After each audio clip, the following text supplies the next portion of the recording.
Well, welcome to semi-final number 1. We are done with preliminary round play, and now we have the semi-finals. It's one of the pre-tournament favorites, Titans, coming up against Orlando Stars, and Orlando Stars winning the toss and batting first, based on the fact that in their last preliminary round game, they racked up 79 for the loss of 4 against the UAE by batting first. But this Titans team is a different proposition.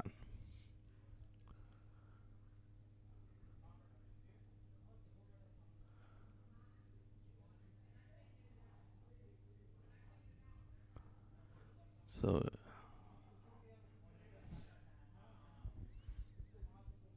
let's see what Malik could do this time. That's a good delivery. Remember, we're back to 10 overs for the semi-final play.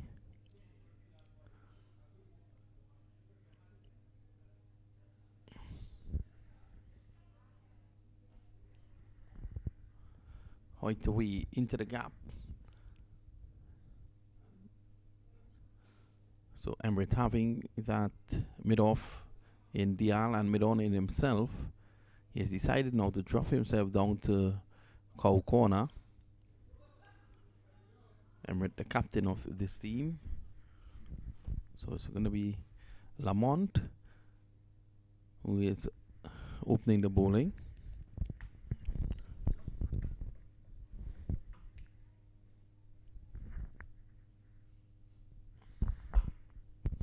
He's bowling to Damian Rowe. Down the leg side, it eludes Walton. Let's see. Let's wait on umpire Hartley.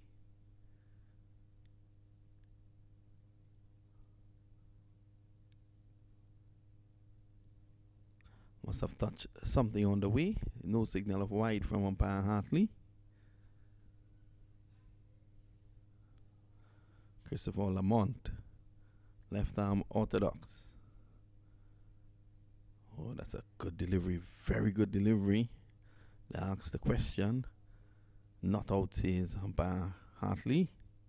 Very solid umpire Hartley. Has done a good job in this tournament.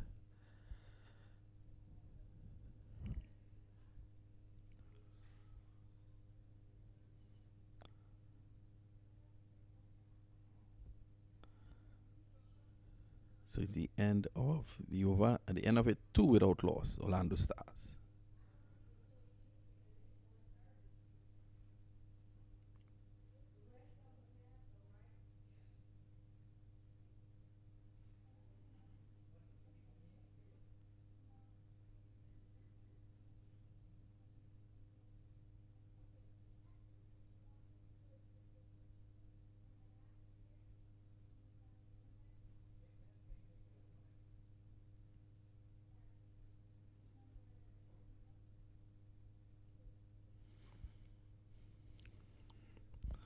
So just a delay as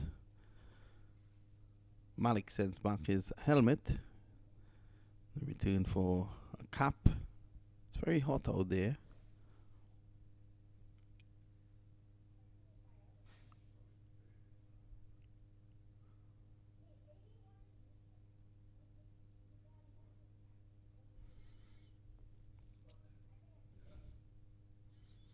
Baradajan is the man who is going to take up the attack now, over number 2, and he's giving his name to umpire Hartley.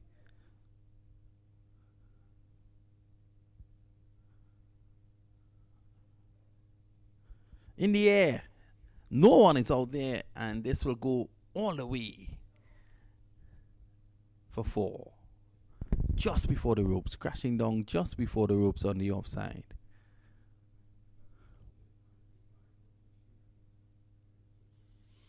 So over pitch delivery, driven high in the air. Dial drops away now from mid-off. He goes down to a wide-ish long off. And this one peels off the edge. It's going to run away into the boundary now for 4. What worked for Malik there was the fact that he went very hard at that. He threw everything at that. So that's 4.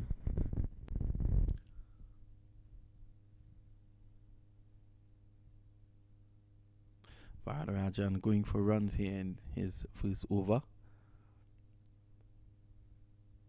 The Titans, huge favourites. I was surprised that Emirates opened with Vararajan and not one of his trusted off spinners. Over the boundary now for 6. Well, he's getting a beating here. Emirates has at his disposal MAQTV, who has been the bowler of the tournament with 7 wickets, and also Christopher Ramsaran. Both men would have played for the St. Lucia Kings in the CPL. He's going for Vararajan, and he's been hammered here. 3 boundaries of his first 3 balls.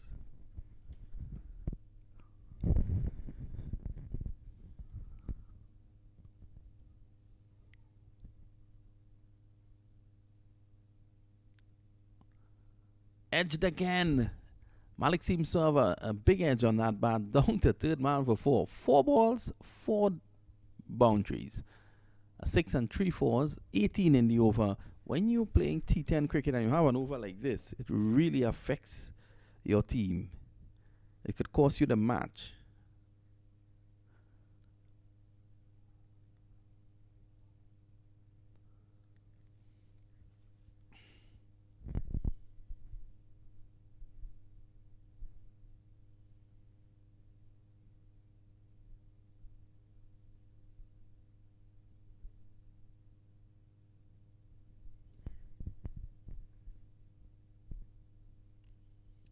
Swung away by Malik. Ramsaran is underneath this. He should complete the catch. And Malik goes 20 for 1. Getting underneath that one. He got the elevation but not the distance. And Christopher Ramsaran from Central Sports running in and taking a fine catch.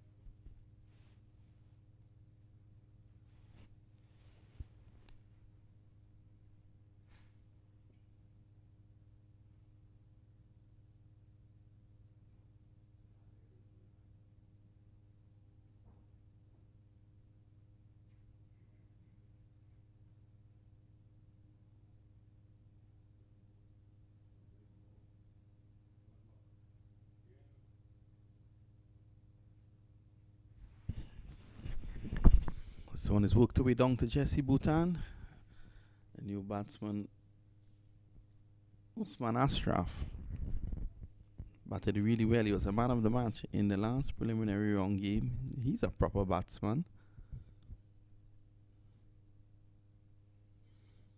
At the end of 2, it's 21 for the loss of 1. Who's going to come into the attack now?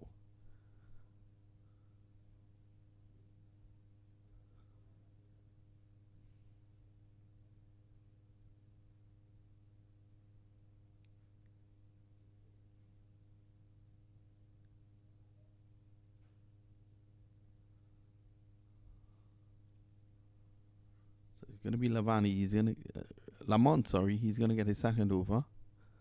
Had a good first over, just 4 runs coming off it.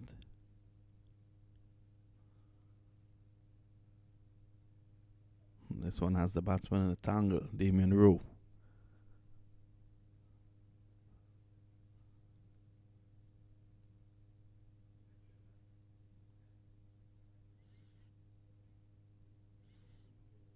Ashraf getting 41 in the last preliminary round game. A must-win game for Orlando Stars.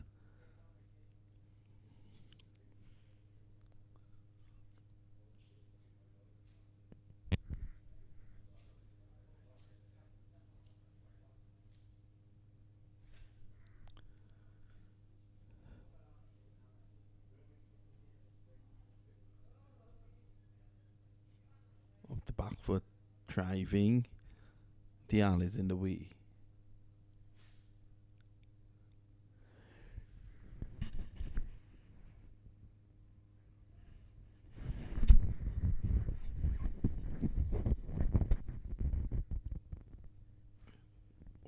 umpire. Salachi goes ducking.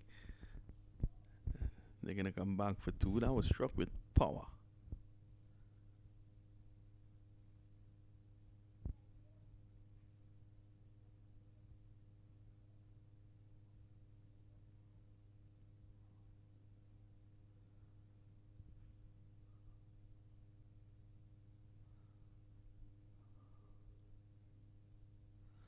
Much better delivery. Tighter. Closer.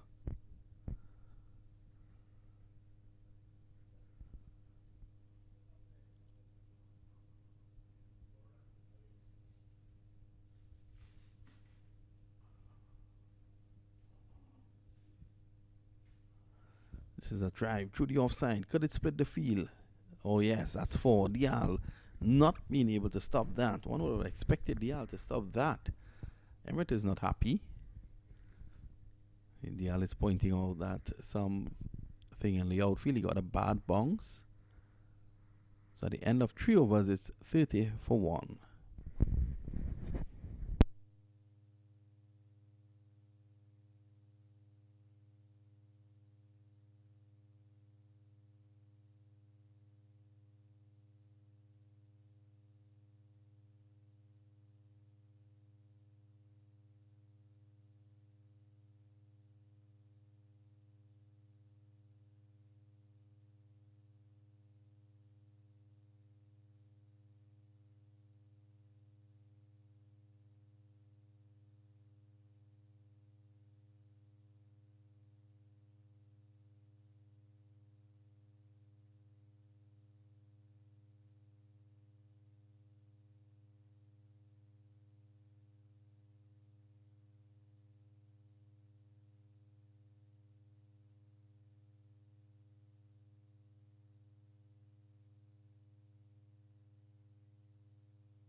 $36 for 1.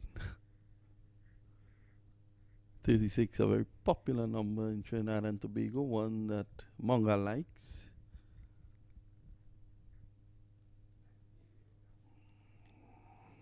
So, and we're just making an adjustment. Third man goes finer. Because of his pace, anything that is edged in that region is going to go to the boundary. Plus, he's looking to keep it full and wide to take the onside out. Comes in straight now on appeal. Stifle. So the score is 37 for 1. And we're in the 4th of 10 here.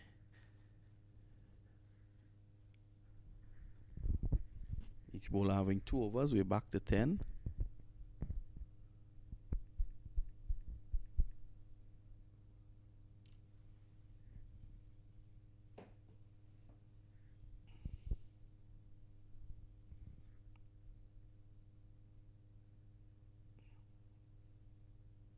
It's opening the face, running this one down to third man.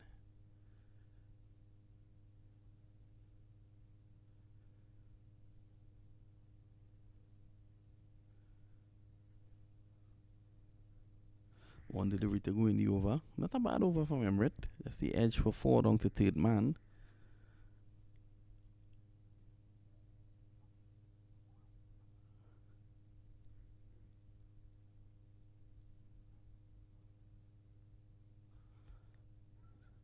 The outstretched hands of umpire Hartley indicates that that's a wide.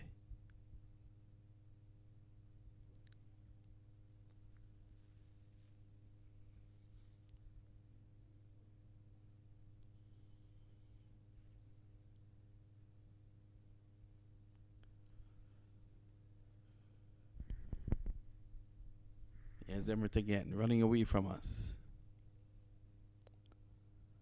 Oh, that's pitch right up. It takes the inside edge, running away down to the backward square, but it bowls him. All ends up right up. He played across the line, and Damian Rowe has to leave.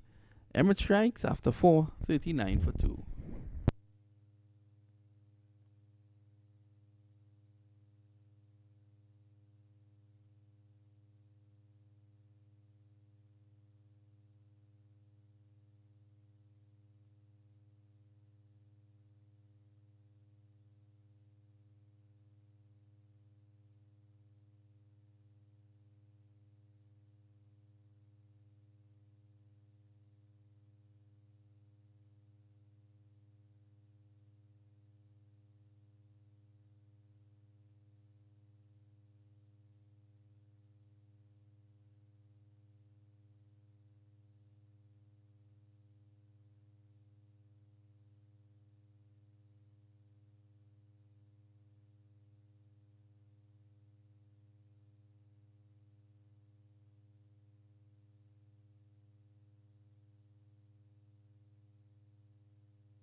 But into the attack now is Mark Dial, the leading bowler in this tournament with 7. He has won 3 man of the match titles. His team has played 4 games. The only game that he did not win the man of the match award was the washed out game.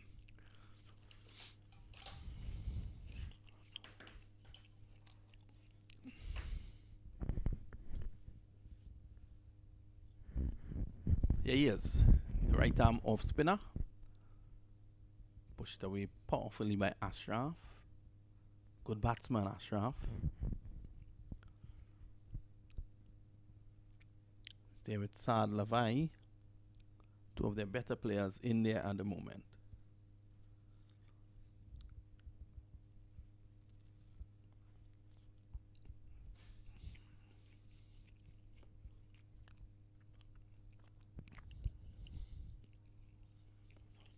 Dial feeling into his own bowling this time, just a single.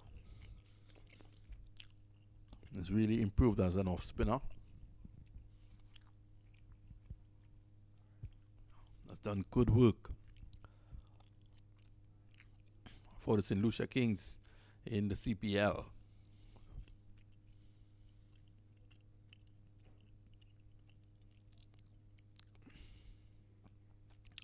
This time it's a loud appeal. And he's on. He's gone. Caught behind. Walton was appealing for the stumping. Dial was appealing for the caught behind. And umpire Hartley has given Ashraf out caught behind. That's a big wicket there. And Dial gets another.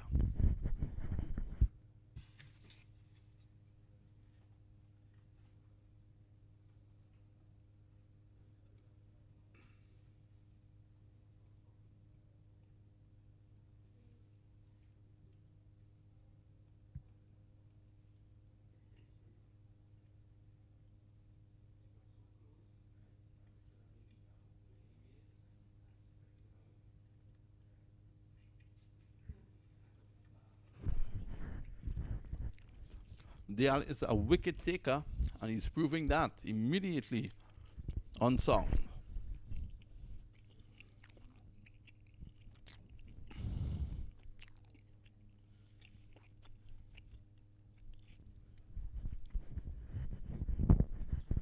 Sami Siddiq is the man coming in now,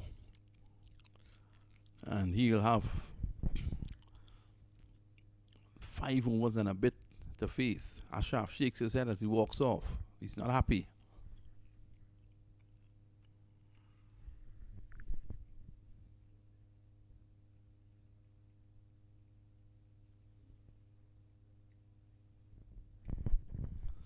So a lot depending on Sami Siddiq.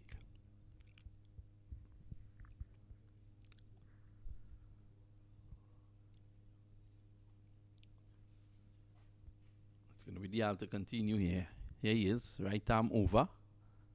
Gets that one to drift. And there's a strong wind blowing from the east.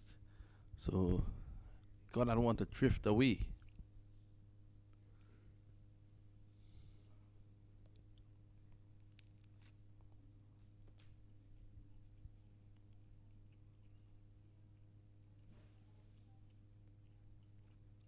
He's balled him.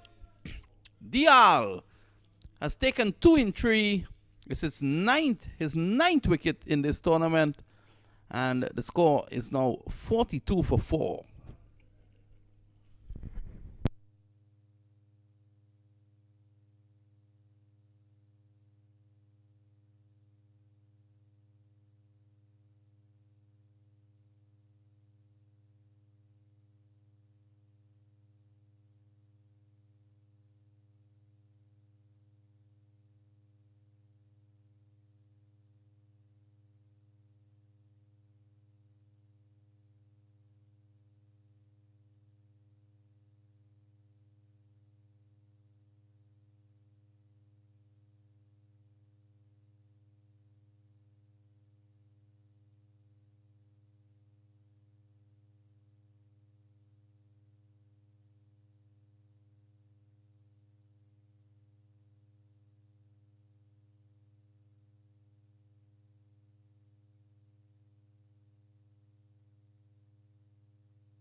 Here's Mark Dial again. Oh, that's a good delivery. Pitch right up. And he's feeling to his own bowling. What an effort. Can't prevent the 2 though. Naveed Ahmed gets 2 and it's now 44 for 4 after 5. Dial after 1 over 2 for 5.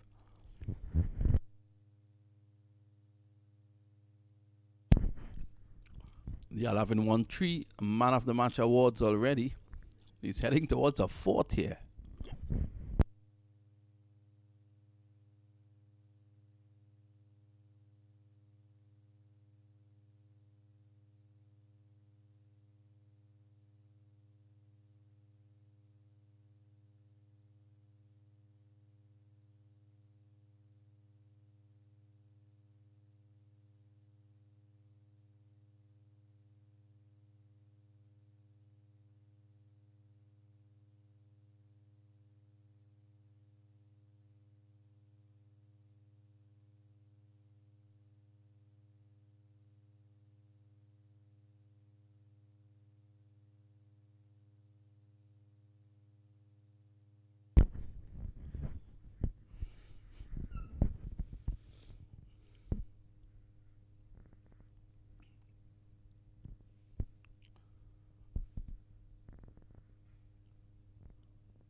So it's going to be Rakesh Nalamanchu. He's going to bowl now to Sami Siddiq.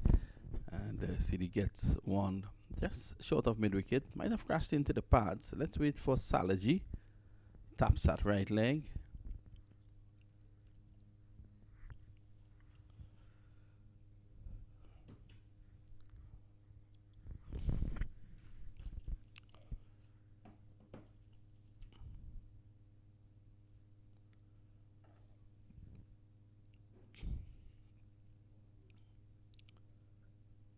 Oh, that's a good stop. Excellent stop down there.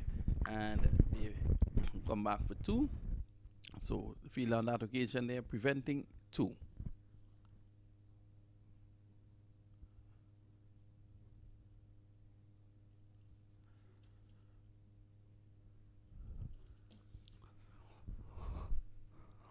So everyone getting an opportunity here. It's 47 for the loss of 4. And Sami Siddiq is on 1. Naveed Ahmed on 4. Struck away. Beautiful shot. Bhutan can't stop that. It's 4.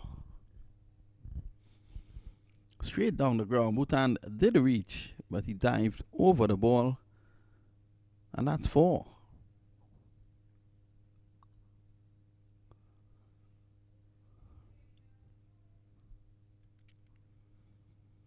Angry with himself there, Jesse Bhutan. And that brings up the 50s. 51 for the loss of 4. Ahmed goes on to 8.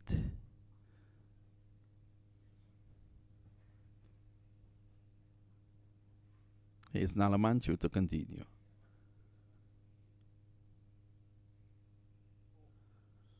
Swing and a miss. Ball skidding through. Not much bounce on offer.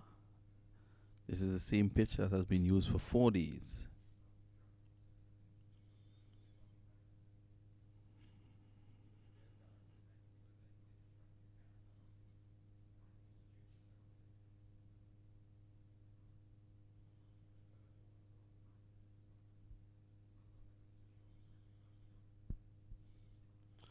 Struck powerfully. Down to corner, that's 1 more. One waits to see if Dial will continue. There's 1 delivery to go in this over now. 52 for 4.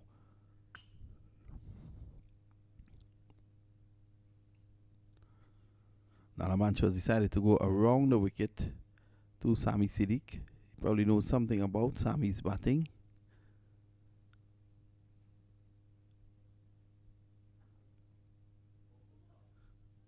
Struck back. Along the pitch, that's 1. End of the over, it should be. No.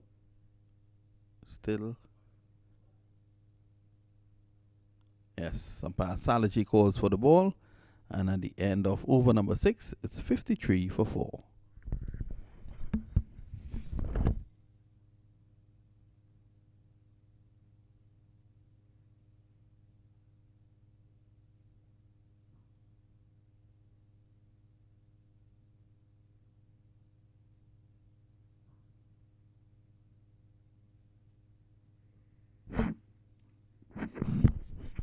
Is taken off the attack, and Christopher Ramsaran comes in. Left arm, back of the arm, left arm unorthodox.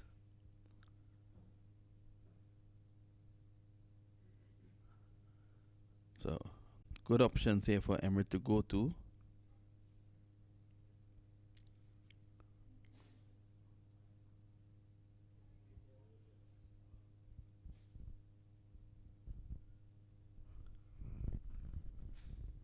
Seemed to be some delay with Amar Malik, captain of the team, just Orlando Stars, just walking up with some sort of instructions.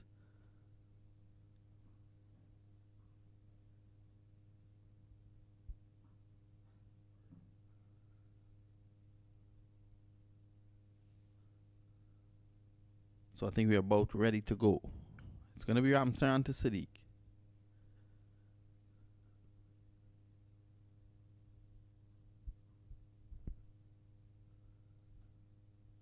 Here's Ramsaran.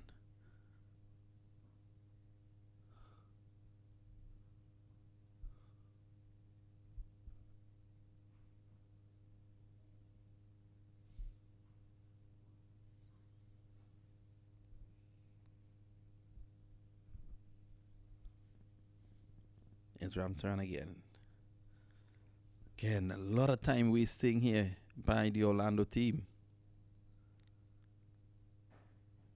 I mean, how long could Naveed Ahmed take to put his gloves on? I could have had a shower, change my clothes, and gone to the supermarket, and still he wouldn't have been ready. This is struck straight down the ground, and that's 6. Just over the ropes.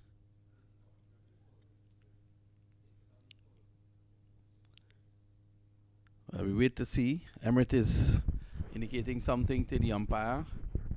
Emirates didn't see. So I think he's saying if he's unsure, it's 6. Signal 6 by the umpire. Ramsaran pitching up.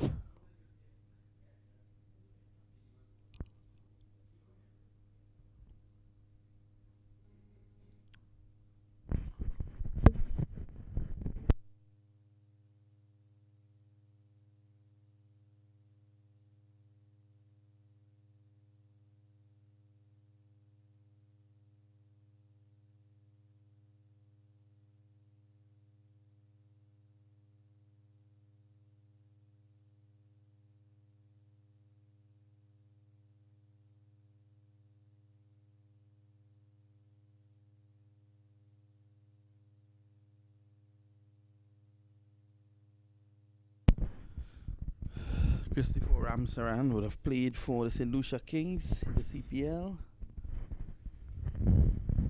Big hit. That's 6. Naveed Ahmed roughing up Ramsaran again. 66 for 4.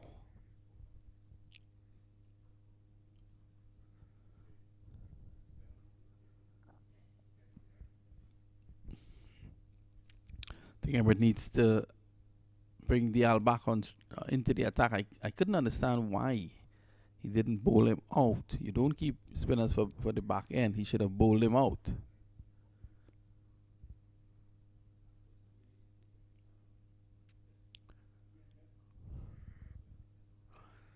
Ahmed swings at that. He made a huge offer on that. The next time he makes an offer like that, he can get married. The score is 68 for 4. 1 delivery to go in this over.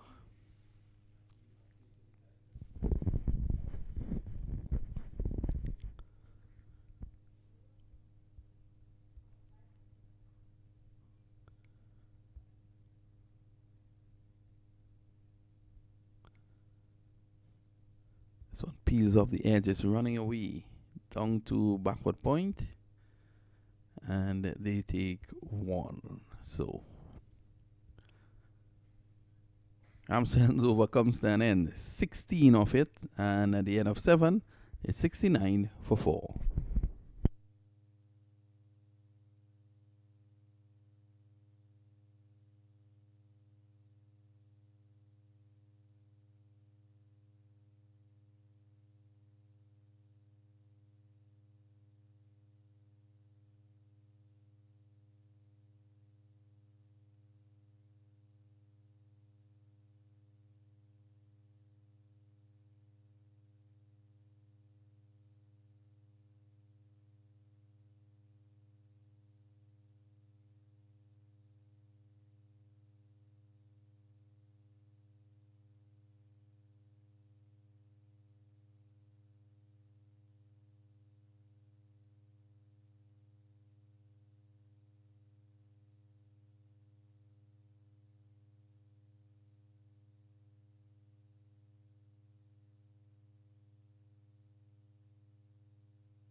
It's a mighty hit. Bhutan takes the catch.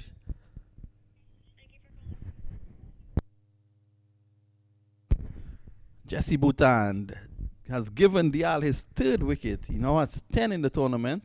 He has won 3 Man of the Match awards, and he's heading for his 4th.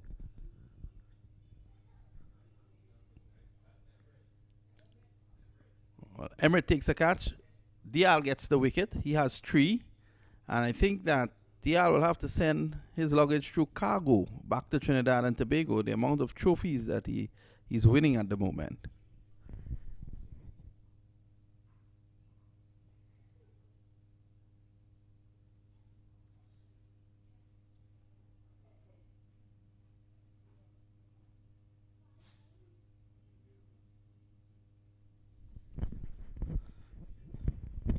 So at the moment, 69 for 5. A good fight back. And Emirates and his boys, they have fought back because they have taken wickets. Here's Mark Dial again. Siddiq is going down the ground for 6. A big hit there by Sami Siddiq. Had Bhutan been a bit straighter, he might have been able to take that catch.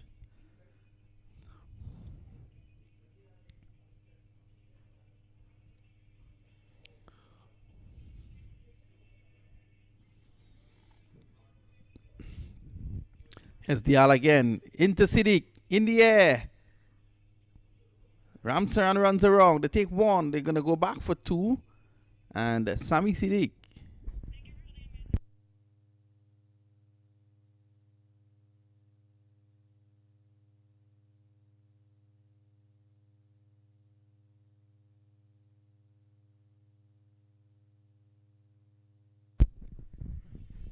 Dial.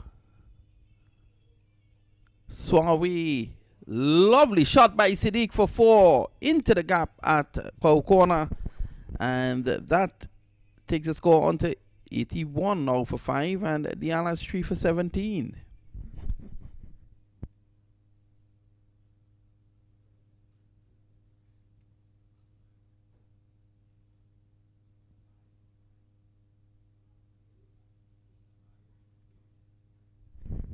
Here's Mark Dial again, way outside the awesome. That's a wide.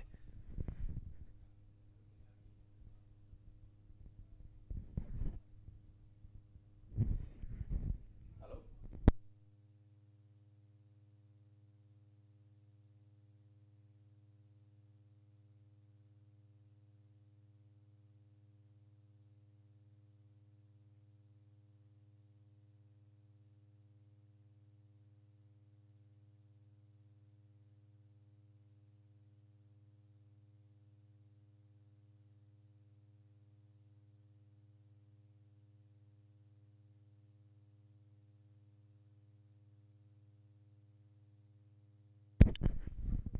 Dial is in, and Emirates can't reach it. It was way away from him.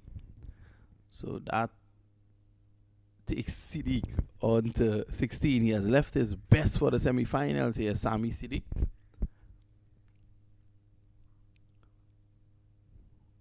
He's a powerful man.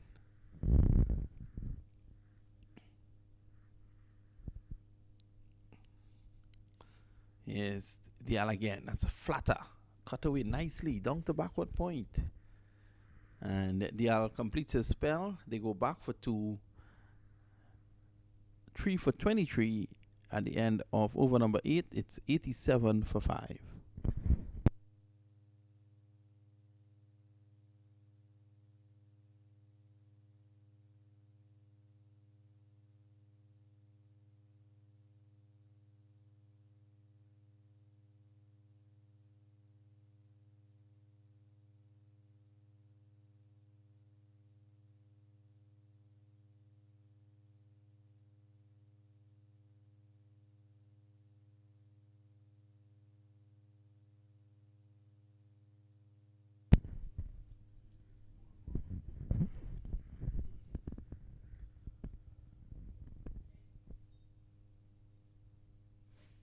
So Riyad Emirates is going to come back for his second over, and he'll want to continue taking wickets. They'll be trying to restrict Orlando to less than 100. That psychological mark of 100.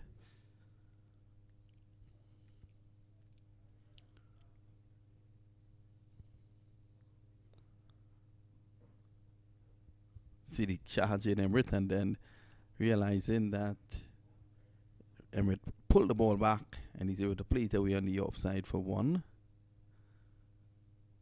This has been a good knock from Sami Siddiq.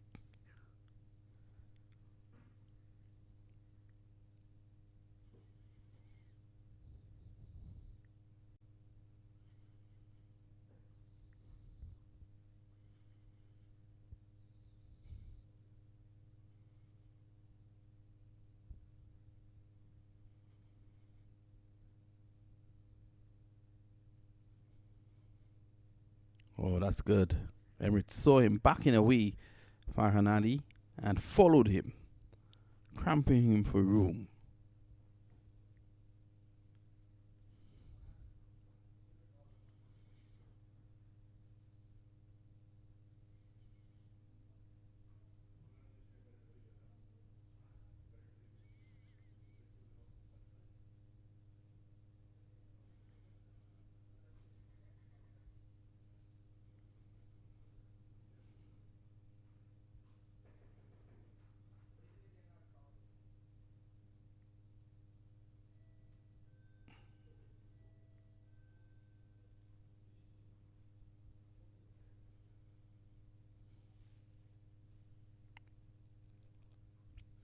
Here's Riyad Emirates again. Oh, that one was pacey. Crashed into Ali.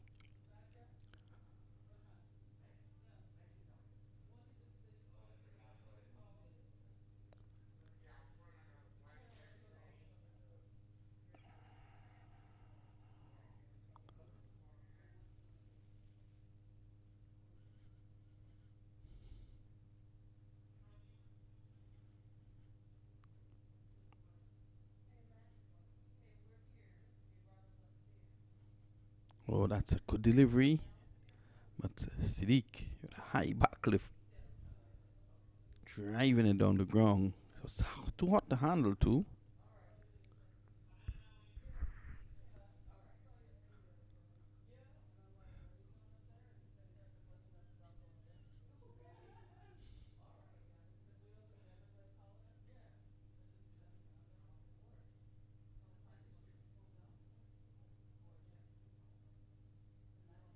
That's good. He's out caught behind. Emirates shortening one, a quick one. And there was Ali pulling away, looking to slash it somewhere over point. He got the edge into the gloves of the wicket keeper. And at another wicket has fallen, 90 for 6.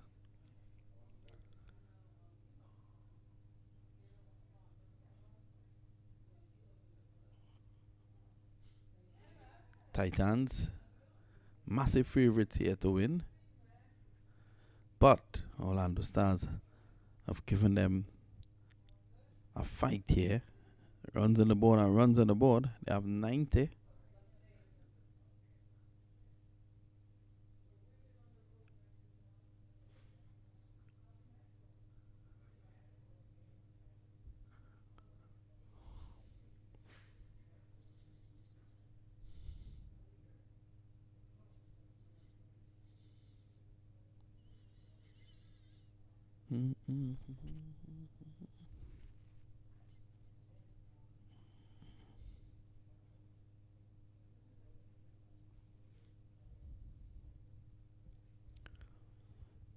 Rana Adil taking his time to get out there.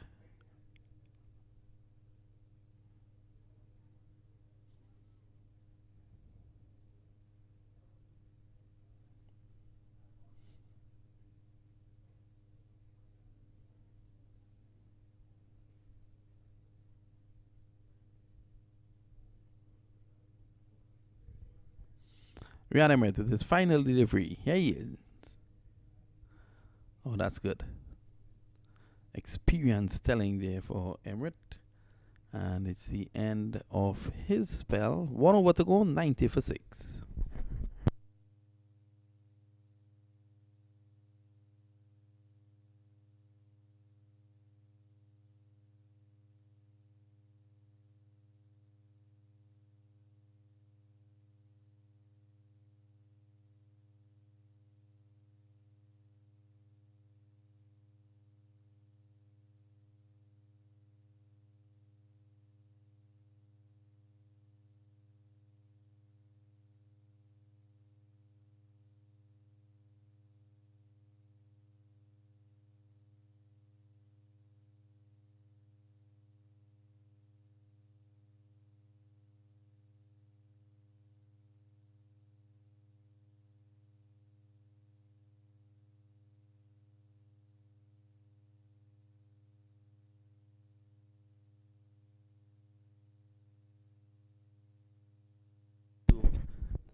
Sammy.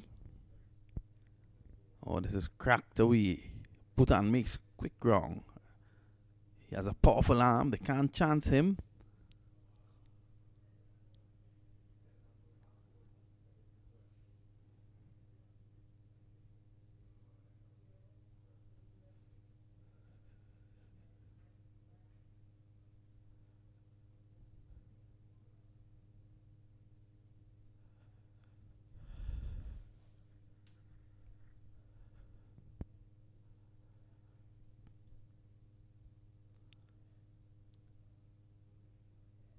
Single down the ground to Bhutan. So this is a good bowling from Nalamanchu. What he is basically doing here is taking the levers away from the batsman. So you'll want to keep them to less than 100. Sami Siddiq will have other ideas. He has batted really well.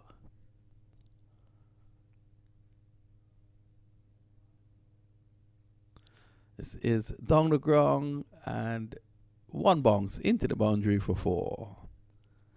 And there's a very funny story about Sami Siddiq. He's enjoying his batting today.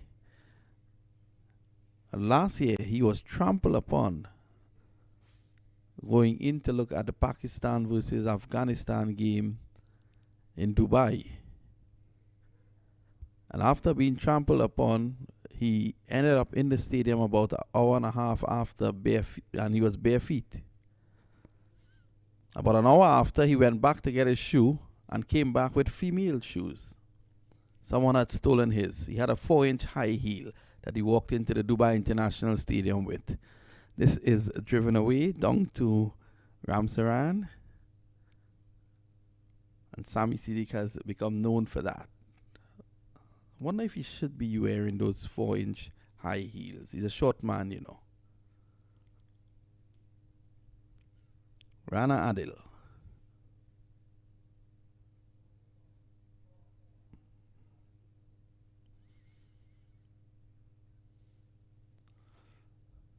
Nalamanchu has done well in this last over. So just one delivery to go. They'll want to get up to 100 here, Orlando Stars. They'll need 2. And Sami, who has batted really well, 24 of 13, will be the man in charge.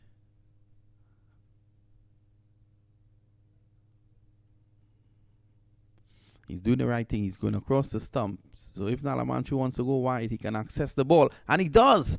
That's a big hit by Sami for 6 to end the innings at 104 for 6. Sami, 13 not out of 14 balls. What a good knock by the young man.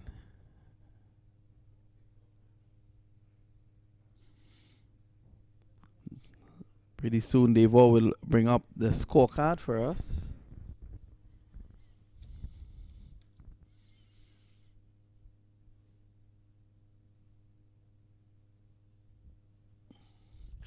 Rowe getting 13 at the top of the order. Amar Malik 19. Usman Ashraf had 7.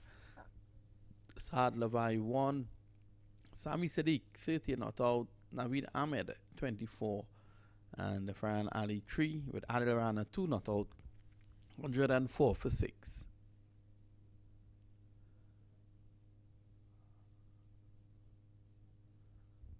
The bowling, Lamont 2 overs none for 11. He was good. Aditya Valarajan 1 over 1 for 19. Emrit 2 overs 2 for 12. He was good as well. Dial 2 overs 3 for 23. He was good. And no wickets for Nalamanchu and Ramsaran. So that's it for now. We take a short break. We'll be right back.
can say scientifically, and it has been proven to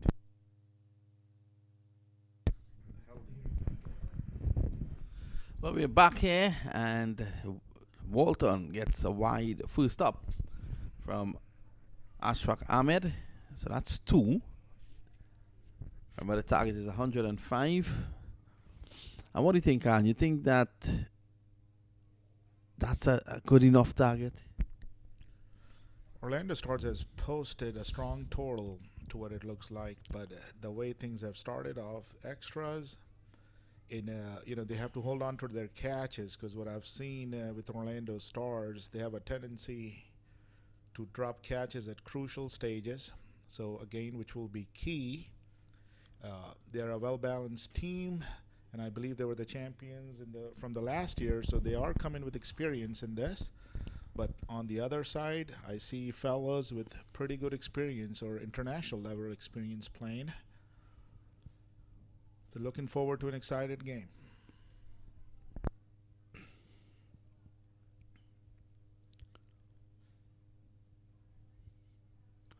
The short, he's back deep into his crease. He pulls it down to a wide-ish long on Trevon Griffith. Trevon Griffith, who plays for the Jamaica Talawas in the CPL. Chadwick Walton also plays for the Jamaica Talawas. So that's kind of the caliber of players. Walton would have played 2 test matches for the West Indies as well. And Griffith would have played for the West Indies under 19 at the World Cup in 2010. Outside the off stump, cracked away down to the cover position, and that's 1. So some good talent on that Titans team. Absolutely. They seem fit. They know what they're doing. They have a game plan. So far, they're moving well along. Griffith is down the ground, not really getting hold of this. That's 1. I've heard some complaints from some of the players that after about 5 overs, the ball is really hard to hit away. What's your thoughts on that? I agree with you. That's been the word all along. Plus, the bounce is keeping low and the ball is skidding along, which makes it hard to hit. Yeah, it has been a wicketkeeper's nightmare. You fared well. I tried. Even the spinner's ball that was skidding along seemed like a medium pacer ball, and that's how hard the ball was hitting in the gloves. I was very surprised that 1 track was used, though. I thought that the ground staff would have used 1 to start with and another to finish. Driving uppishly down to backward point is Walton. He gets 1 more. I was thinking along the same lines that semis and finals to be played on the track next to it, because it seems in pretty good condition and seem like folks have put in effort. It would have been nice to see the track next door to be used. Well, I was having a conversation last night with the groundsman, and he was telling me that those pitches are not yet ready. They're not good. Okay, then don't judge the cover by the book, Yeah. or don't judge the book by the cover, I guess. Because what the eyes see from here, and we have an excellent look at the ground. It does seem the top seems in good shape, but apparently we'll go by the professionals' input, and if that's it, then I guess it was a good decision to hang on to the current pitch then. Yeah, he was promising more bonks though, but we have not gotten that. Now there will be a change of balls for the finals, so we may see some more bonks with that. Okay, well, that's a good word in. I know when Emirath was bowling, I did see plenty of bounce actually. Pace. And pace. So I don't know if the pace is bringing out the bounce and the strategy being used by the teams are bringing the spinners or give some loopy balls and let's test the batsman power, because you need plenty of power to hit that out of the ground.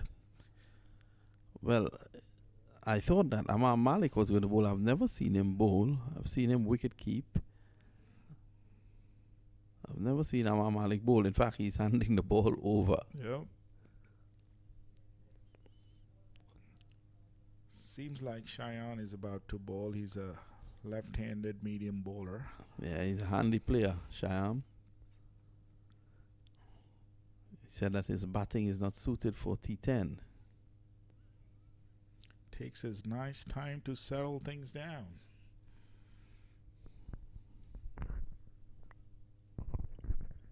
Well, Orlando Stars would love to win this. It'll be a major upset because the Titans, they are one of the favorites to win this title. Absolutely, because I did talk to a couple of folks downstairs, and the word was Titans have the strongest squad out there. So this will be a pretty high upset if that happens. But still plenty of ways to go. 9 overs more. Let's see what Orlando Stars have in the pipeline.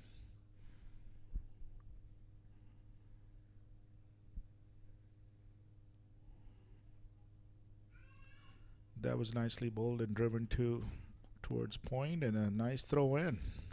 Yeah, but again, not trying to overhit that was Griffith. Just lent into it. It was a weighted shot and allowed him the chance to come back for 2. I believe that's a good strategy because that you're hitting in no man's land. Because if you hit the short hard, it's going right into the fielder's hand, and that's turning like the way it just happened. You see, the quicker it goes, the easier it is for the fielder to collect and throw it back, and that just results into 1 runs. If you just poke it, because there's no infield, 8 outfielders are pretty much right on the boundary line, so there's plenty of running to do. And talking about running, I believe I saw yesterday, and I believe it was our game where they ran 4 runs. Yeah. Some guy named Hassan, they say he normally walks. Absolutely. But he ran 4. This is speeding off the edge and a good stop. Good bit of footwork down there. And they come back for 2. Well, Griffith actually thought it had gone for 4. So he was very slow to come back for 2. The fielder did a good job stopping it right on the edge, bringing it down. Going back to Hassan, and then right next ball, he had to run another 3 runs. So it was 4 runs, 3 runs, 2 runs, and 1 run, which he have never ran so hard. It's a lovely shot down the ground. And a slight fumble, and they're going to take 2. These are 2 wonderful athletes out there. So any little mistake, they're going to allows them to come back. They're going to take the chance. Plus the throw that came in hopped on about 4 times, which led them to make their crease pretty easily.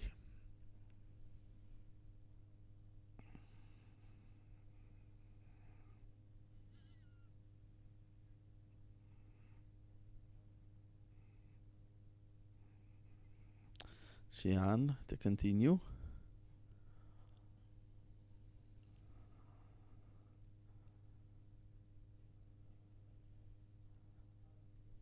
Wow, that's a massive hit.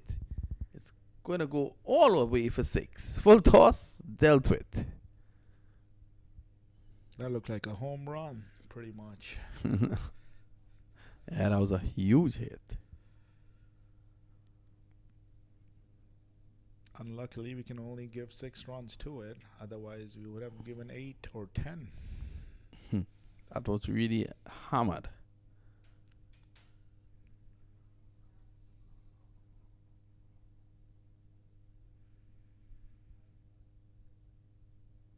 Titan CC are going pretty well all along with the average. Yes, 11 and over. 22 to the total. End of 2 overs. Next up, we will see the U.S. Virgin Islands against Samp Army, and Samp Army is another very strong team. Agreed with you, Vinod. I believe they've won all their group stage games. Yep, and are all 4. Position number 1 in their group, so they'll be playing number 2 team of the other group. And at the top of the order, Nasir Khan, who has been in tremendous form. He's won 2 Man of the Match awards. Yes, he has played some brilliant shots all along the ground. Has played calmly when needed, and he has hit some big shots when his team needed to.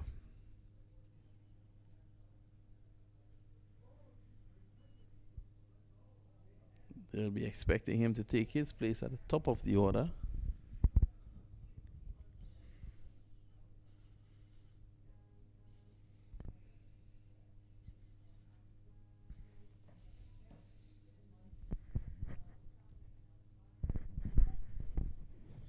So over number 3 has started.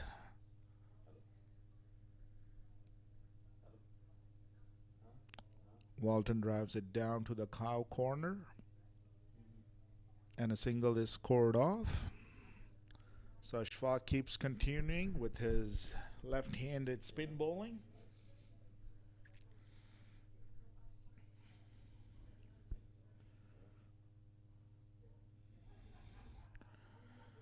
Griffith to face Ashfaq, and he goes for a big swing.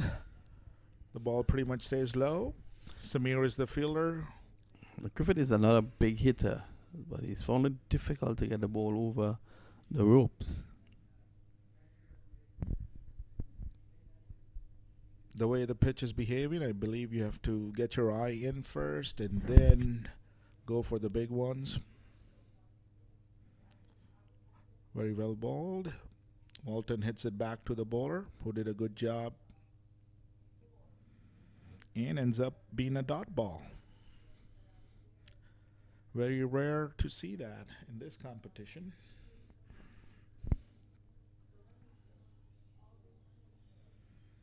And another nudge on the leg side by Walton, thinking of 2. And the skipper of Orlando Stars did a good job rushing towards it, and they only ended up taking a single. So scores for Titan at the moment is 25. This time he's going, he loses the bottom hand in it, but I tell you, he's a big hitter, and that's a magnificent 6 there by Griffith. That was huge. High. The height on that too, the way it just let off the bat, seems like it's going out of the ground, and that's what it did. That shot reminded me of one of my friends who played some big shots here. He's not here this year. I'm sure that you would have missed him as well. Zishon Qureshi. He's looking on right now in Ajman. I'll just like to say good afternoon to him. This is in the air. Could this catch be taken? Yes, it is. What an effort there by Ashfaq Ahmed. He slipped, he fell, he got up back, took the catch, and fell again. He gives praises to his maker, and Griffith goes for 13. Well, that was a lovely catch taken by him. That was good effort, kept his eyes on the ball all the way till taken safely by him. So wicket number 1 is down for Titans. They're 31 for 1. But they're maintaining that run of around 10, which is what required. After 3, it's 31 for 1. Yep, that's a good strategy. You know, they don't want to fall behind the current run rate. So they're tagging along pretty good at the moment. Let's see what Orlando Stars have.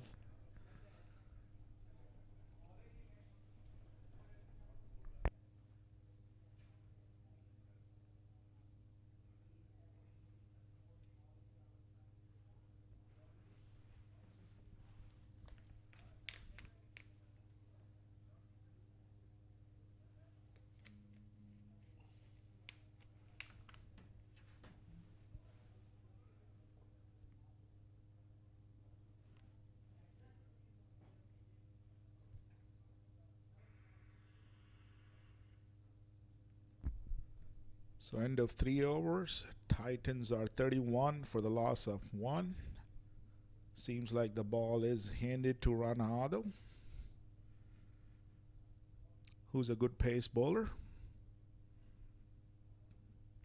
And with his small run-up, he can generate some decent pace.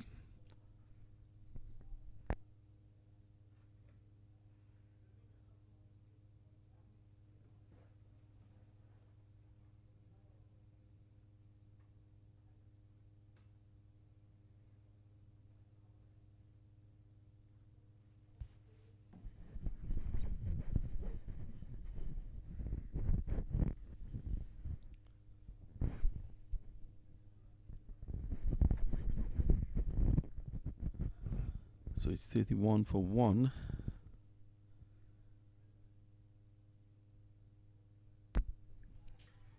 Mark Dial has walked in. Dial is a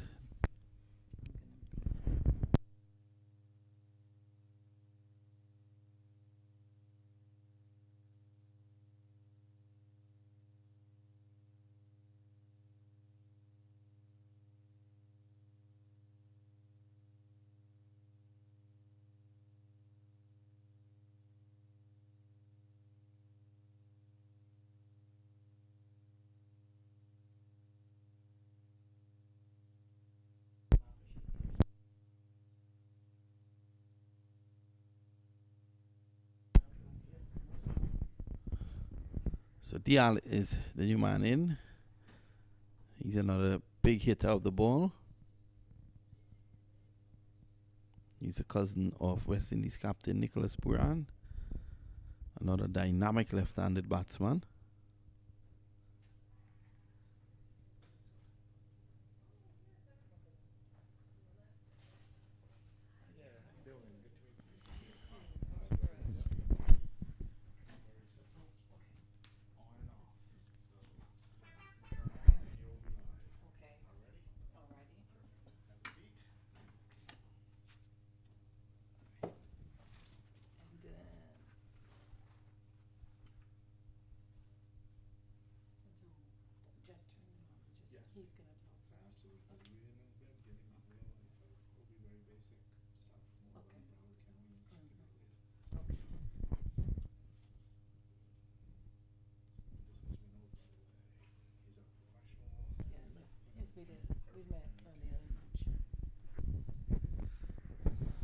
Well, as we continue this coverage, Titans, they are 34 for 1.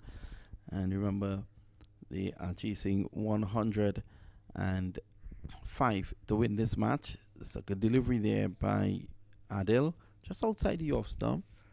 And Chadwick Walton following that.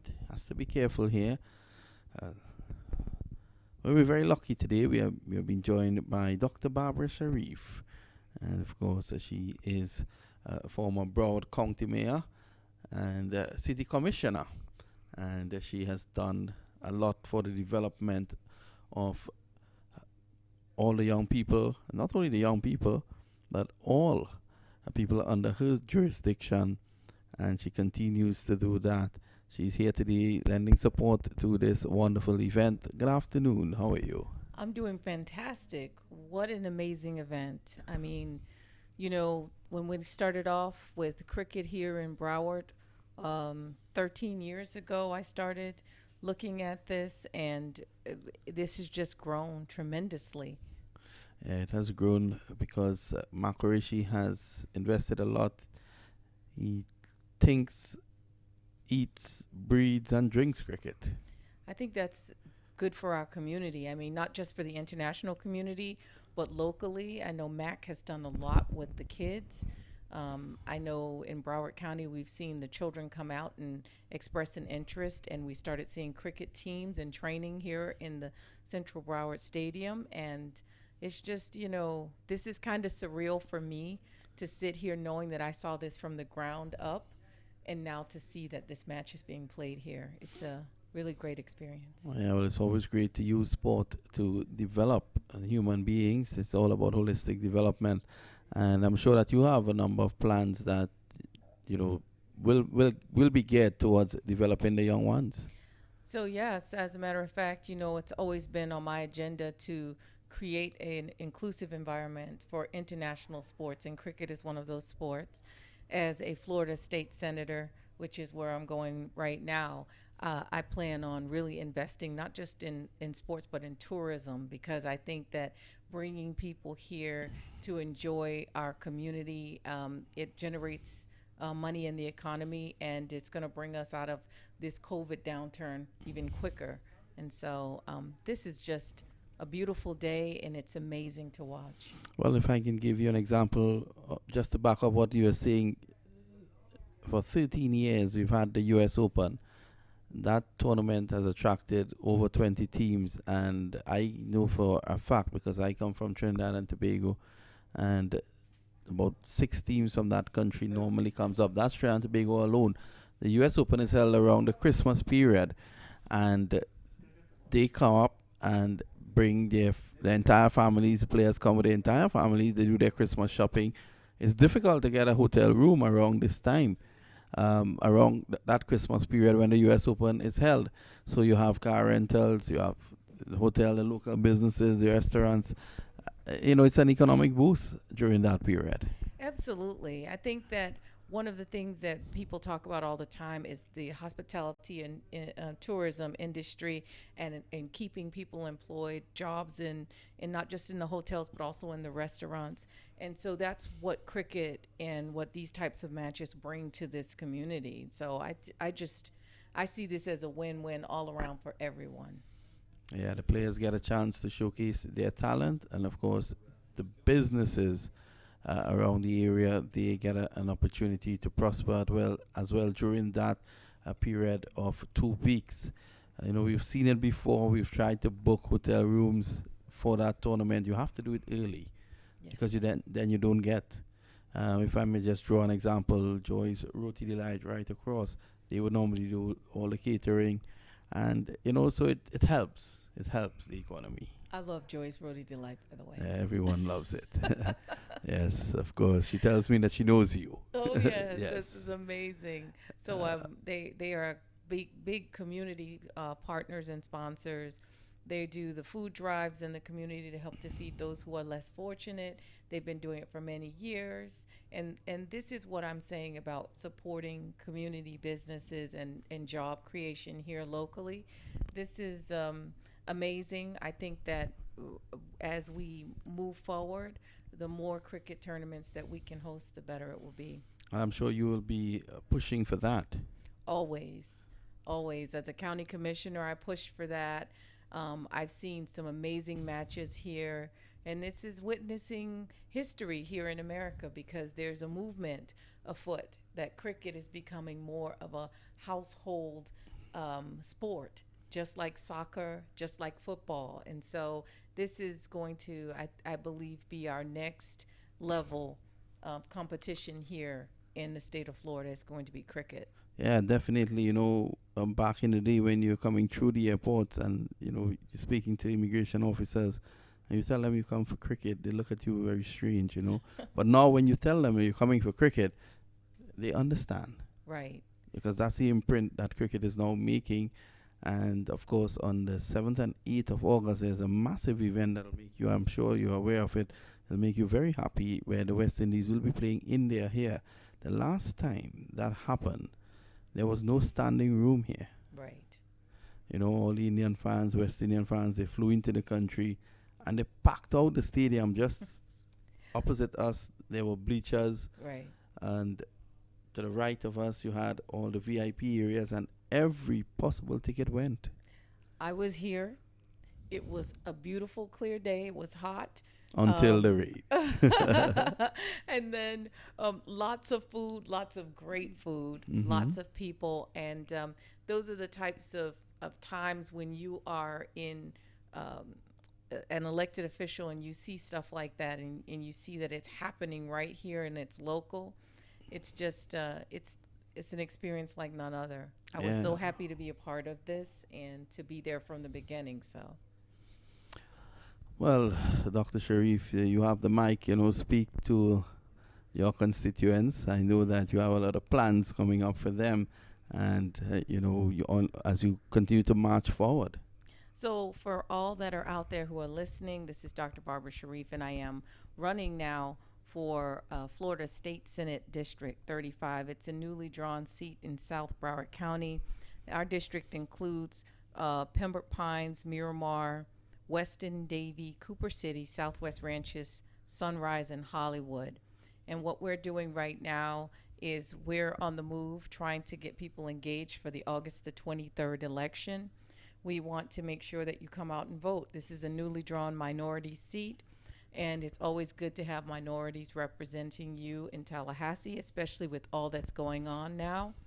And my plan is just to make sure that our community's voices are heard up in Tallahassee, and that goes for making sure you have the right to vote, making sure we bring good quality entertainment here like cricket and support our hospitality and tourism industry for international sports and really provide economic opportunities for entrepreneurs.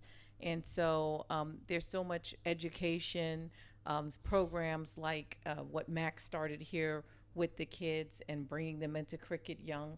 I think if we want to continue this tradition, we have to really support our youth. And so, as a doctor of nursing practice, and oh gosh, I'm aging myself here. I'm 30 years in the profession, but kids are my specialty. And so, I really I enjoyed seeing the children here and practicing cricket.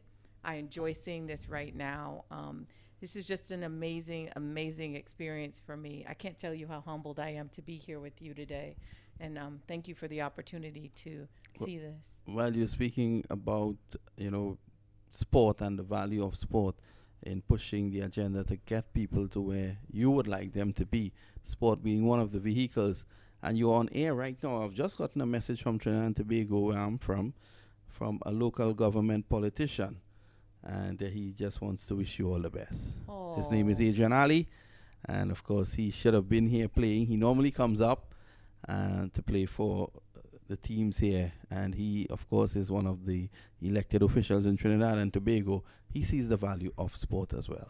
Absolutely. I think it's something that brings people together, but it also nurtures and develops talent within our young community.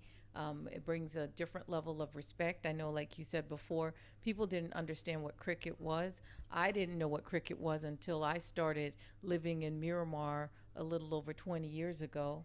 And we have our cricket tournaments on Saturdays and Sundays there.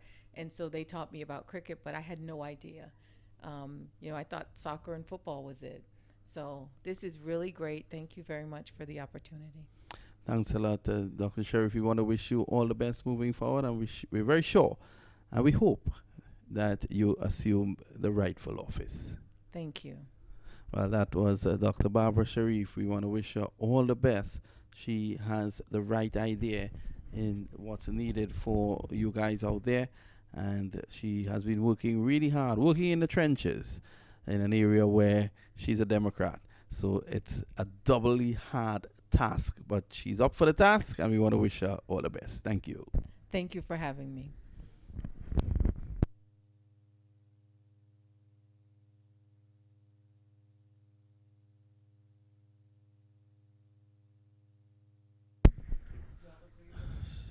So after 5 at the midway stage, it's now 47 for the loss of 1. My good friend Khan is back with me. Walton is 29 and Dial is 2. How you read this? Titans are pretty much moving along on their game plan. The average is close to between 9 and 10, I would say, and about 10.5 is needed. So with a loss of 1 wicket, it's even Stevens.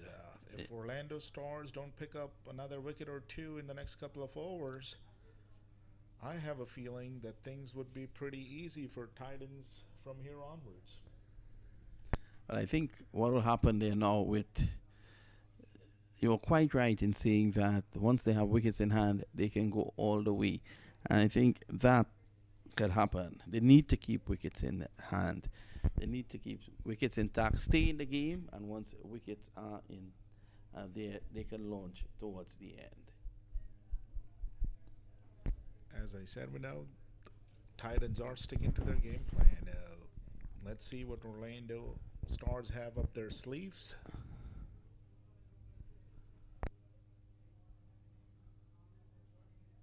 So it's going to be Ashraf, who batted very well in the semi-finals. Sean Qureshi, who normally plays for the Orlando Stars, he's crossing Ajman. He's messaging me to say that he's proud of his team, and he could be proud of Ashraf here. It's in the air. He's running like Usain Bolt, but he can't reach that one as Dial goes back for 2, looking for the overthrow, and that's 3. So that brings up the 50. Ashraf did a good job running all the way to the middle of the ground with a powerful throw that went on top of the keeper's head. It was very hard to stop, and that ended up costing 3 runs. They are looking to play on the onside, but that one rushed on to him. And Ashraf, being a left-handed bowler, is reminding me of Zishan. By the way, hi Zishan, up in Dubai is the latest word. Where you at? So, wishing you all the best. All the way from the cricket stadium, where I'm pretty sure you're missing it. You're watching us live, and I could tell that you want to be here real badly and be part of Orlando Stars. So it's Chadwick Walter now to face. Oh, Dial is out, run out. He was backing up, that struck the boot of Ashraf. It crashed into the stumps, and Dial is run out. That's a big blow. Absolutely. Ashraf quickness with his feet. I guess some soccer skills came into play. Yeah, that one was struck powerfully. Well, this is the man I've been speaking about, Jesse Bhutan. If he gets off, this match could be over in 2 or 3 overs. That's the kind of player he is. He's going out there. He hits some of the biggest sixes you can see. He's from Trinidad and Tobago as well. And he's replacing Mark Dial. In this tournament, he has struck the biggest 6. He launched one that went just to the right of you. Oh, wow. And crashed into the stadium. That would have been huge. I guess I've missed that shot. Yeah, so he is going out there now, but he needs to take his time. I do remember him playing against us. And apparently, if I remember it correctly, I was the one who stumped him. If I'm not mistaken. Yes, he was stumped. Yes. He did get out of the crease on a couple of balls, and we do had a left-hand bowler, spinner, Muhammad Huda, which apparently bowled a great ball that skidded through. Somehow I collected it cleanly, and he had no chance to come back. Well, once it's in your gloves, that's the end of that. Good night. All right, let's see. Hopefully, as Vinod said, he's a power hitter. So we'll see what he has to offer today. Yep, that's a good shot there by Walton. It goes for 4. The backspin on it sends it crashing into the boundary. That's an important 4 by Chadwick Walton. And that came at the nice time too, when the over was going pretty good. I believe they're sticking to their game plan of scoring 8 to 9 runs and over.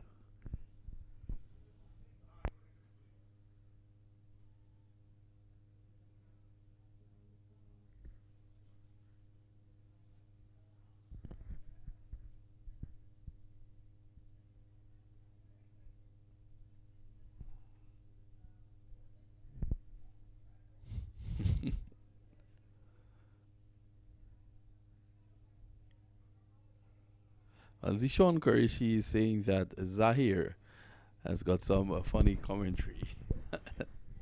And, he's saying that Walton and Dial is lucky that he's not here. And he wants to tell Jesse Bhutan to keep his 6s in Shukwanas, Trinidad. Because he's the big 6, the hitter of big 6s, driving. Not out, says umpire Hartley. Once again, Zishan, hello from Broward Cricket Stadium. I remember seeing his 6s too, because I've played well along with him. He's a clean hitter of the ball. Once he hits, it stays hit. And even his ground shots, I've heard a couple of Caribbean teams say, nobody move. Yeah, he hits them. When he hits them, they stay hit. 58 for 2. Wish he was here playing. Oh, that's a good ball. That's well inside the line. Well, Salaji, look at this. Wide. I thought that he was a bit unlucky there, Ashraf.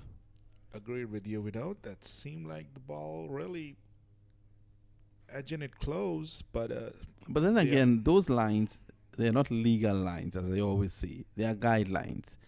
just to guide the umpire. At the end of the day, it's all the umpire's decision. Walton is back, punches it away. They should come back for 2. Yeah, they do that now. Yeah. Good batting by the Jamaican.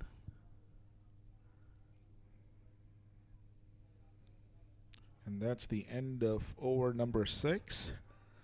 Titans have posted a total of 61 for 2. As said earlier, they're pretty much sticking to the game plan of averaging about 9 to 10 runs in an over, and they are very successful in doing so. Yeah, so Bhutan is the man in there now with Walton, and once they can stay in the game, which means keep it around 10, 11 required and over, with wickets in hand, I think they can go all the way. Titans are 61 for 2 after 6, 4 overs to go. And Jesse Bhutan is in there with Chadwick Walton. Bhutan, who plays for Queen's Park Cricket Club back in Trinidad. The Dream 11 T10 series in Trinidad. He dominated. He finished that series with a strike rate of 325. Imagine that, a strike rate of 325 over an entire tournament. He's a big man. He's a strong man. You can look at him and see that. So it's going to be Cheyenne to bowl to him. He was struck for a massive 6 early on by Walton. Well, going by the record, that's a hell of a strike rate, especially for a T10 game. That's exactly what you needed. It was the Dream 11 T10 in Trinidad and Tobago, a tournament that included Sunil Ryan and Karen Pollard and the likes. Oh, wow. Sounds exciting. If he sticks to that kind of a strike rate, I believe Titans will be winning that game ahead and over or 2. Yeah, but if they can get him, that'll be a different story. If that will be the case, Orlando Stars will have an upper hand.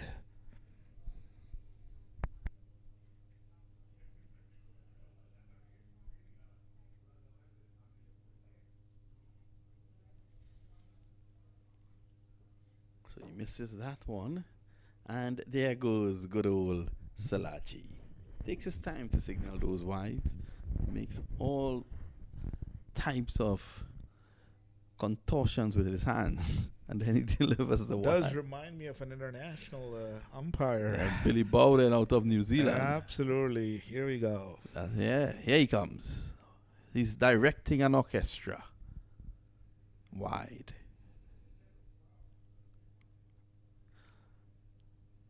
Shian Ahmed went for 16 in his first over.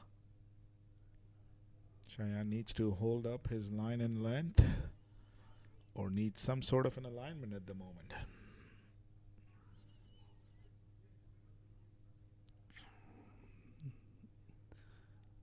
This is good running by Bhutan and Walton. They're fit cricketers. Cheyenne has the right idea, look to bowl it wide, full and wide. But he just needs to come a little bit closer to the batsman.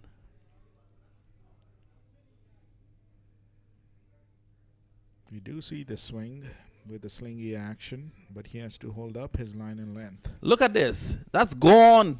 In the air. He could be out. Yes, he is. So Bhutan falls to Cheyenne, and that's a big blow. Jesse Bhutan not getting off. It made the height, but not the distance, and he's gone. Once the ball left the bat, seems like this was going out of the ground, but apparently the wind has held the ball on because he has hit that shot against the wind. As we could see the breeze blowing across. The fielder from Orlando Stars did a good job holding on to the catch. So Williams is going to replace him now. Early on, Williams walked out, and then they ended up sending Dial. They then sent Bhutan after Dial, and now Williams is going out there. And it's all up to Chadwick Walton now.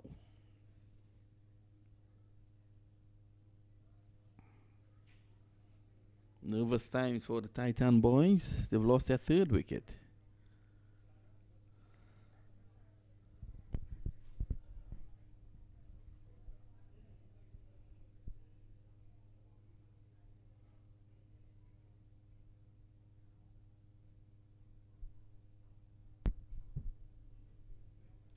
Amari Williams is a local lad who has been in a good form lately in the season, has struck good sixes, as I've seen latest in the night cricket on Saturday night. Had played very well, hit some huge sixes.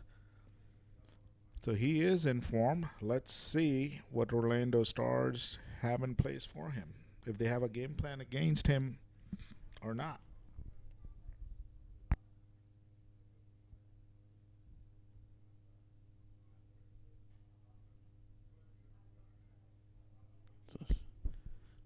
William goes for a big heave, and the ball stayed low, and Miss hits it all the way to the keeper. Actually, probably didn't even touch the ball, it seems like.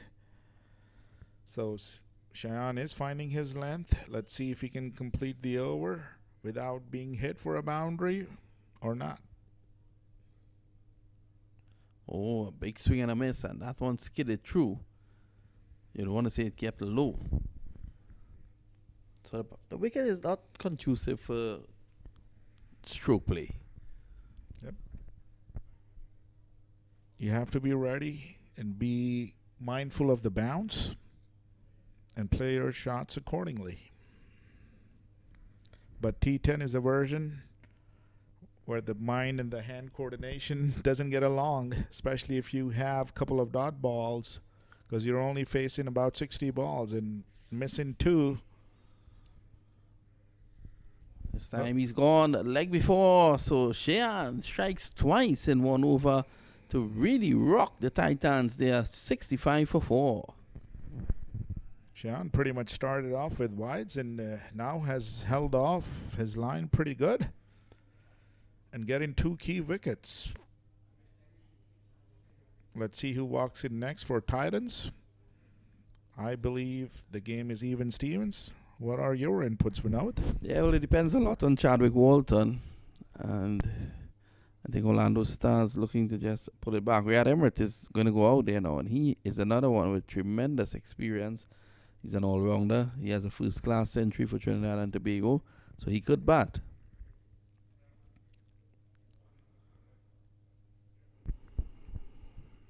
So all the folks there who are watching and listening, we are having a great game of cricket, T10, at the Broward County Stadium. And after this will be the second semifinal, which looks exciting too, between Samp Army and Virgin Island 11, if I believe I've said USVI. Here we go. Hoping the viewers are enjoying us live on MAQ TV.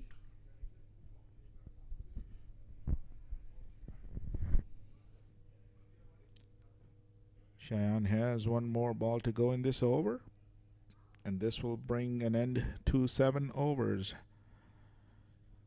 Emirates is the man that walked in, seems like.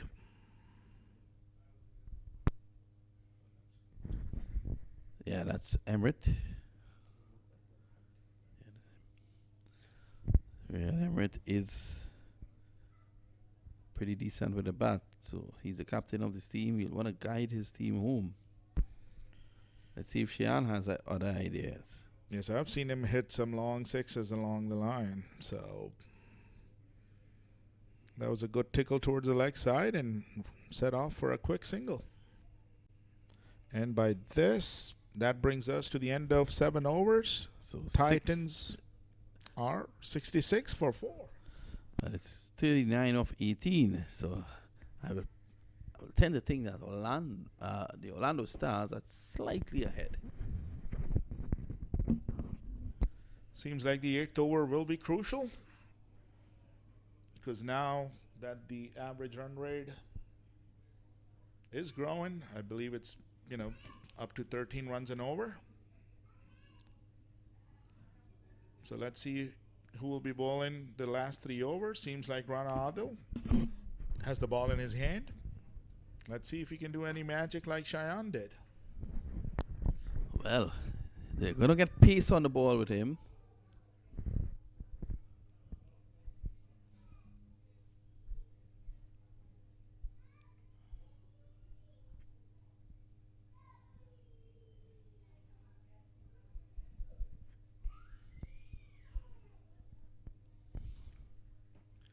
single.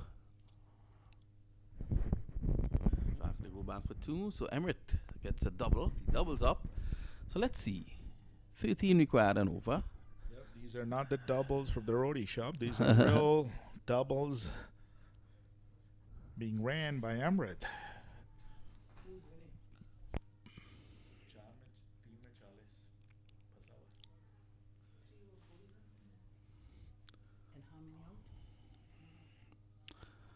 So it's going to be Adil to continue.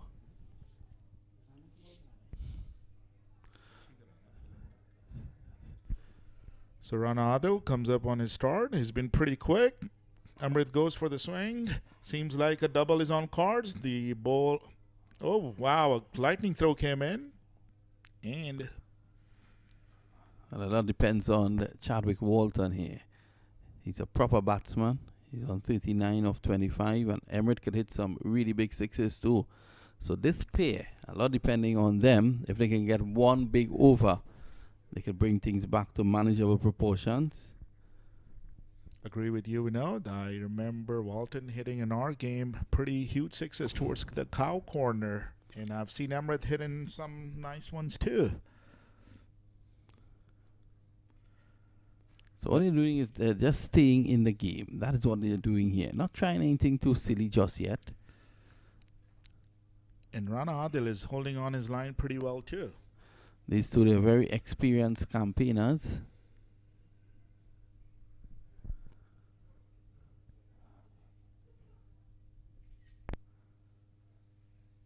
$70 for 4.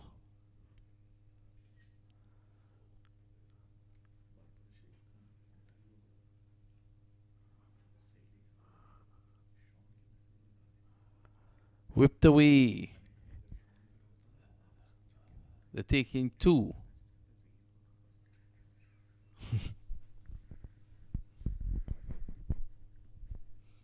So it's 7.4 overs.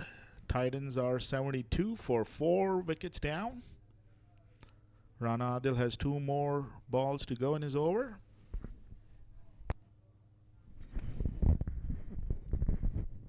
Well, Mark Qureishi's in the press box with us here, and he's saying if Sean Qureishi was out there, this game would be over. Well, we'll wait to see. I believe him so, you know, because I've seen Sean struck some sixes, and those are not sixes. It stays a hit when he hits. Yeah, this goes down to the boundary. Let's wait on umpire. Here he comes. Here he is. He's leading an orchestra. That's a wide. Mark is saying Zishan would have destroyed that attack. Zishan, who is listening to this commentary right now across in Dubai. Yeah. So at the moment, it's 75 for 4. This is the 8th over in progress. Is Adil again striking him on the pad. That's good bowling. Looking to ensure that Emirates has no room to play his shots. That's a leg by. 76 for 4. So what Rana Adil has done well here is that he has not given them any room to play big shots. One more ball to go. Let's see what Walton has in his plans. To keep it to a single or a double, or does he plan to score a boundary off him? Well, Walton plays back along the track. All he had to do was to break his wrist there and get it behind square. He could have gotten a single. Unbelievable shot there by Chadwick Walton at this point.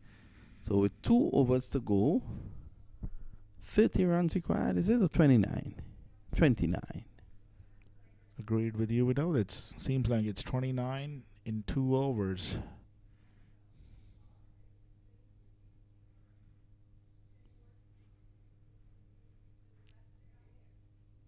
These two will have to go absolutely berserk to win this now.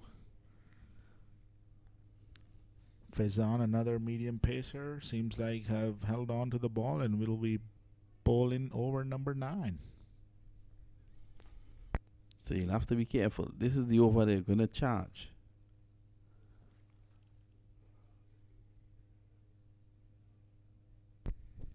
Titans do have fell behind the run rate. There are 12 more balls to go, 29 runs to score. A message did come in.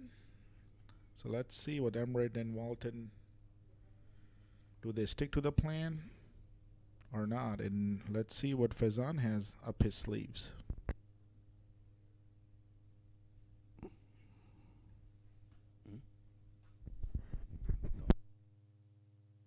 But if they have to win this year, the spectators here are guaranteed tremendous entertainment. Naveed Ahmed is tying his boot laces. One wonders if he's remaking the entire shoe. He has been down there for quite a while. I think that's a nice way of taking a breather before you come and bowl 6 balls. Yeah, it's really hot out there. Yeah, conditions are hot and humid. I believe the temperature is in somewhere around mid-80s. And that's South Florida for you. Wow. You're entering your summer period now? Sorry, Renee, I didn't hear that. I say you're entering your summer period? Absolutely. And guess what that brings? Oh, this one, the ball keeping low and again skidding on, not coming up. Given the length of pitch, one would have thought that it would have bounced more in order to play that shot. And you were saying, Zahir? What I was pretty much, it's hurricane season too. That's about to go up all the way from June onwards till October. I hope nothing comes our way. It's always. But you don't know if nature plans. Yeah.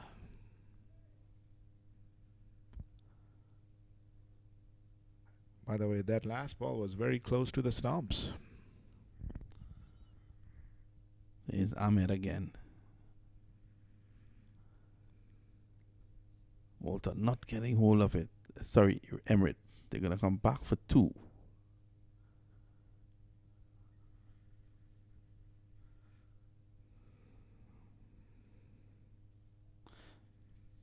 $27 to get.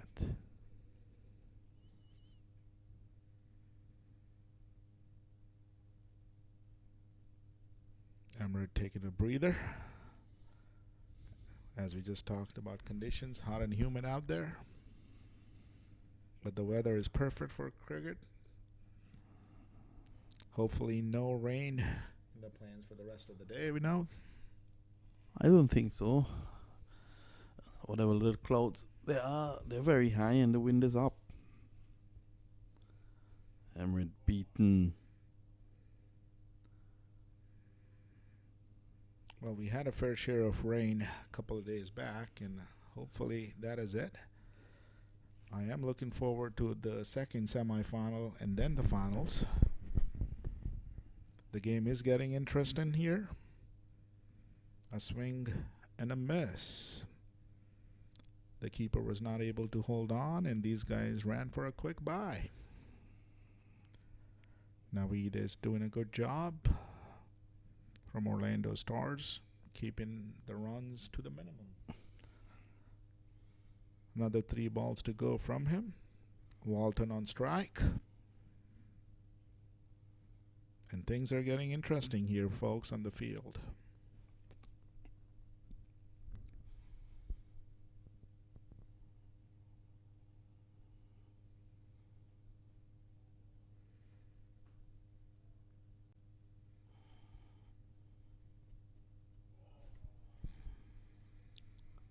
Well. It's all happening out there. Yep, keeper got too excited. Couldn't hold on to the ball.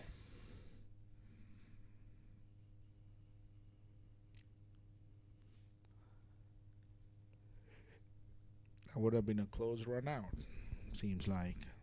If the ball was held on, and seems like they did run for 3 runs. Well, 23 required.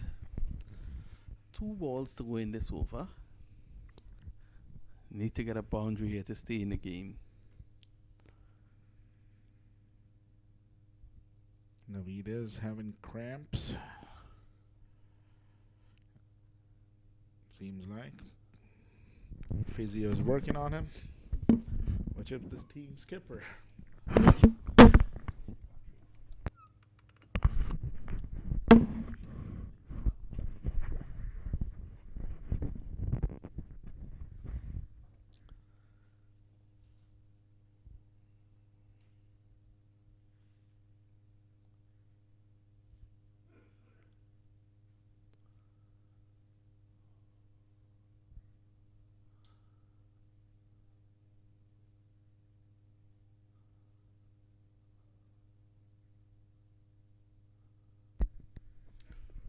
So Naveed is back on his run up.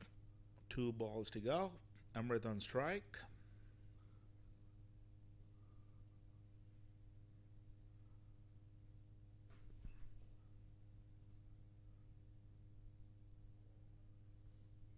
And a slide misfield. Yeah, so they're back for 2 quickly.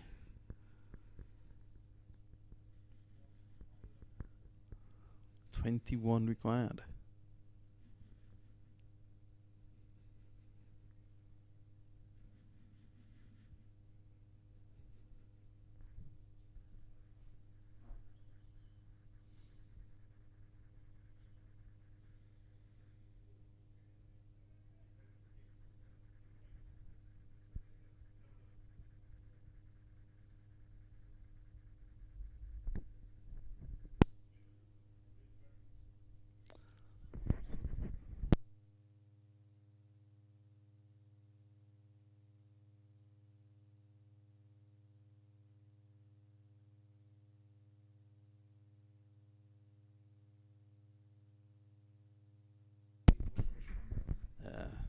The umpires they really need to take charge of the game here now. This is time wasting more than anything else.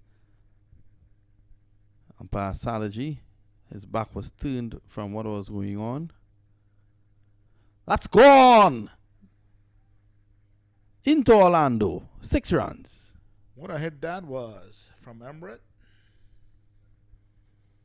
15 to get in the final over. That'll be exciting. Game is on, folks. Be tuned.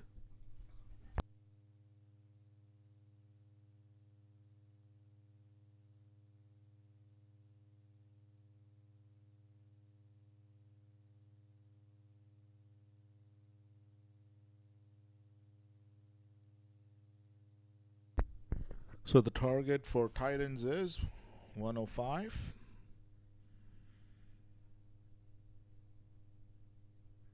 They have a good partnership going on of 25 runs between Walton and Amrit. Let's see who bowls the last over from Orlando Stars.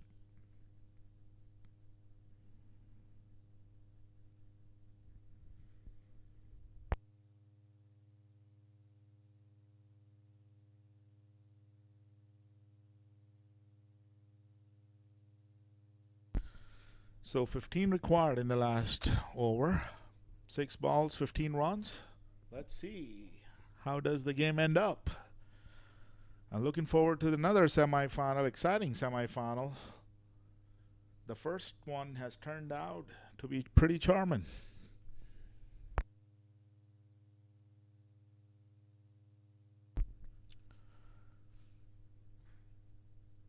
Ashraf has come back to bowl the last over from Orlando Stars.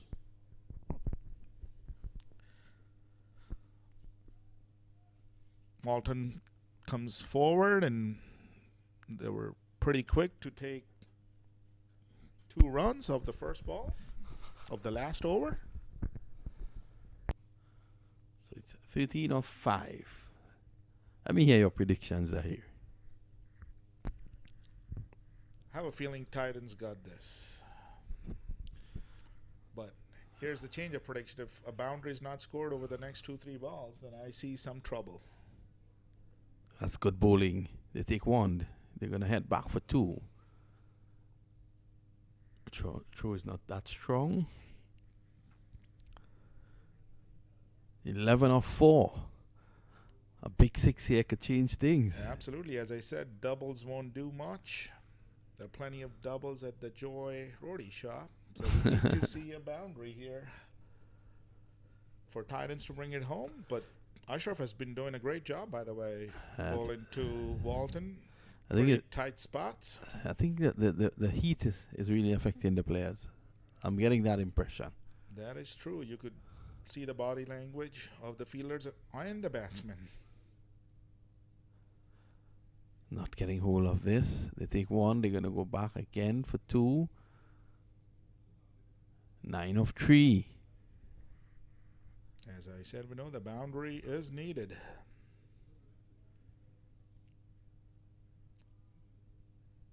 Walton is having a hard time coming underneath the ball. Yeah, he's not getting the opportunity to get under it. He's trying to use his feet. And he's making those deliveries into well-pitched up deliveries. He should try staying back and see what happens. Give credit to Usman Ashraf. He's bowled well. Well, he has held on to his line pretty good. Well, What a shot. That's the shot. That's the release shot. 6 runs. Over. Extra cover. And the Jamaican raises his half century. Brilliantly played. Over extra cover. 3 required of 2. I wonder if Zishan Qureshi is worried. He's looking on. He's at the edge of his seat in Dubai, looking on. He must be a worried man. He and Devo Mongal. I could see him biting his nails at the moment. Well, he has been messaging. I'm not getting any more messages from him. I wonder if he fell asleep. I know Dubai is pretty much 7 hours ahead of us. So it's probably Well, 11. he's saying to me that people are saying Orlando are street cricketers. So they're going to beat these professionals. He's also saying that Walton got to step up. Well, Walton did step up with the last ball, Mr. Zishan. 2 deliveries to go. You think we'll get a super over? That would be nice. But the way Walton has struck that 6 is making me rethink of even having a super over on card. Walton and Emirates have done a superb job in running between wickets. 3 runs required. And if they can get 2 singles, we're into the super over. I've barely seen a single, in the last couple of overs. I think that they're going to come back for 2. They may even push for 3 here. And they should. This is going very close to the boundary. And I think that's the victory for Titans. 15 runs in the final over. It goes into the boundary for 4. And the West Indian pair, I must say this, Zahir, the West Indian pair of Riyad Emirates and Chadwick Walton has brought it home. What a great win, guys. Just 1 ball to go. These guys knew what they were doing. That was a great game of cricket being played at the Broward County Stadium. But Zishan did make a very good point, saying that these guys in Orlando, they're seen as street cricketers, weekend cricketers, and they really pose a serious challenge to these guys who are professionals. Absolutely. Taking the game all the way to the last ball. We do give credit to Orlando Stars. They hung up pretty much most of the game. Well, Zahir, I think we should check on the health of Zishan Qureshi. Hope he's okay. He's going to take this very hard. Hopefully he's able to sleep tonight. Well, I'm not seeing any more message coming through. Maybe it's bedtime there, Vinod. We will message him. So that's it. We're going to take a break. We'll be right back for semifinal number 2. All right, folks. Stay tuned for semifinal number 2 between Samp Army and Virgin Island 11.